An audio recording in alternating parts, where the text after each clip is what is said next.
గోధుమ పిండి వెజిటేబుల్ అట్టు రెసిపీ చేయడానికి కోసం ప్యాన్లో 1 స్పూన్ ఆయిల్ వేసి వేడయ్యాక 1 స్పూన్ జీలకర్ర, సన్నగా కట్ చేసుకున్న మీడియం సైజు ఆనియన్ ఒకటి, కారానికి సరిపడా 6-7 పచ్చిమిరపకాయలు, కట్ చేసుకున్న కరివేపాకు వేసి మీడియం ఫ్లేమ్ మీద కలుపుకుంటూ 1 నిమిషం వేయించి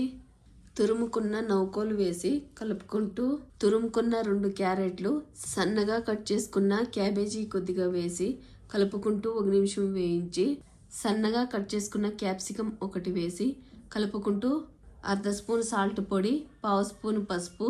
కట్ చేసుకున్న కొత్తిమీరాకు వేసి అంతా కలిసేలాగా మిక్స్ చేసుకుని స్టవ్ ఆఫ్ చేసి మిక్సింగ్ బౌల్లో 2 కప్పులు గోధుమ పిండి,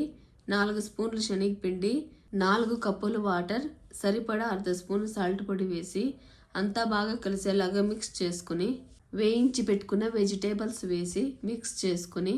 గోరువెచ్చగా ఉండే ప్యాన్ మీద దోశలాగా పల్చగా వేసుకుని